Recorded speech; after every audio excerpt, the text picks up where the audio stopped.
بسم اللہ الرحمن الرحیم نحمدہ ونصلی علی رسولہ الکریم اما بعد۔ یہ آج کا سوال ہے، یہ محمد خلیل نے سوال کیا ہے۔ سوال یہ ہے کہ نماز کے اندر صورتوں کا خیال رکھنا ضروری ہے یا نہیں ہے، یعنی صورتوں کی ترتیب کا خیال رکھنا۔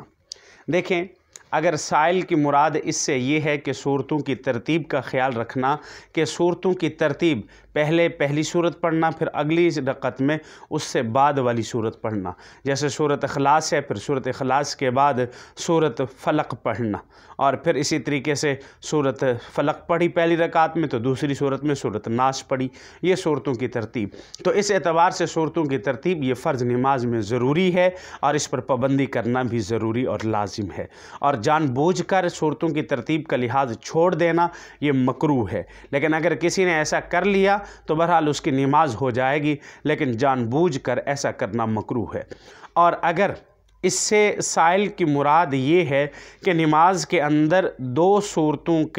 کے درمیان ترتیب رکھنا، یعنی کیا مطلب کہ ایک صورت پڑھی پھر اس کے بعد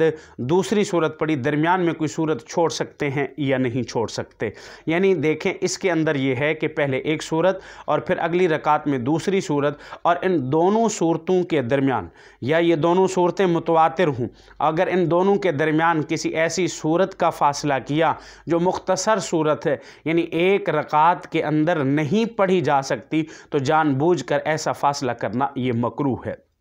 مثال کے طور پر کہ اس کے اندر کہ اگر ایک شخص نے پہلی رکعت کے اندر سورۃ ضحیٰ پڑھی اور دوسری رکعت کے اندر سورۃ 3 پڑھی اور درمیان میں علم نشرح کو چھوڑ دیا، یہ چھوٹی صورت ہے، اور اسی طریقے سے اگر کوئی درمیان میں سورۃ قل هو اللہ احد پڑھے اور اگلی رکعت میں سورۃ ناس پڑھے اور درمیان میں سورۃ فلق کو چھوڑ دے، ایسے جان بوجھ کر کرنا یہ شرعاً جائز نہیں ہے، اس سے نماز مکروہ ہوگی۔ البتہ اتنی بڑی صورت دو رکعتوں کے اندر پڑھ چھوڑنا، مثلا پہلی رکعت میں ایک صورت اور دوسری رکعت میں دوسری صورت، اور ان دونوں کے درمیان اتنی بڑی صورت کا وقفہ کرنا کہ جو دو رکعتوں کے اندر پڑھی جا سکتی ہو تو وہ وقفہ کرنا جائز ہے۔ مثلا پہلی رکعت کے اندر سورۃ 3 پڑھی والتین والزیتون، اور پھر درمیان میں سورۃ علق کو چھوڑ دیا، اگلی رکعت کے اندر سورۃ القدر کو پڑھا، انا انزلناہ فی لیلۃ القدر کو، تو اب یہ درمیان میں جو صورت چھوڑی گئی ہے سورۃ علق، یہ بڑی صورت ہے، اور یہ اتنی بڑی صورت ہے کہ اس کو دو رکعتوں میں قرات کیا جا سکتا ہے، تو اس طریقے سے اگر کیا تو یہ کرنا شرعاً جائز ہے۔ جزاک اللہ۔